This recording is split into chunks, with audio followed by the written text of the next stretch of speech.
ஆனால் எபேசியர் பவுல் சொல்லும்போது என்ன பண்ணாராம்? நீங்கள் கேட்டு ஆமா இது ஆண்டவருடைய வசனம், இது சாட்சாத்து கடவுளுடைய சத்தம் அப்படின்னு அந்த மனுஷன் சொன்னாலும் அது வசனம் ஆண்டவருடையதுன்னு கேட்டு அவங்க விசுவாசிச்சாங்களாம். அவங்க நம்பிக்கையை முழுசா அது கடவுளுடைய வார்த்தைன்னு போட்டாங்களாம். விசுவாசிச்ச உடனே, கேள்வியினால விசுவாசம் வருது, அந்த விசுவாசிச்ச உடனே பரிசுத்தாவினால் முத்திரையாய் போடப்பட்டீர்கள். அவ்வளவுதாங்க. 2 காரியம்தான். பரிசுத்தாவின் முத்திரை எப்படி கிடைக்குது? வசனத்தை, சத்திய வசனத்தை கேட்டு, காஸ்பலுடைய சுவிசேஷத்தை கேட்டு விசுவாசிச்ச உடனே. நம்ம ஒன்றும் செய்ய வேண்டியதில்லை.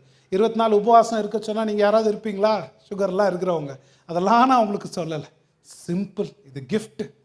நீங்கள் செய்ய வேண்டியதெல்லாம் சத்திய வசனத்தை கேட்டு நல்லா புரிஞ்சுக்கணும். இயேசு நீதி, அவருடைய ரத்தம் நமக்கு நம்ம பாவத்துக்காக பரிகாரம்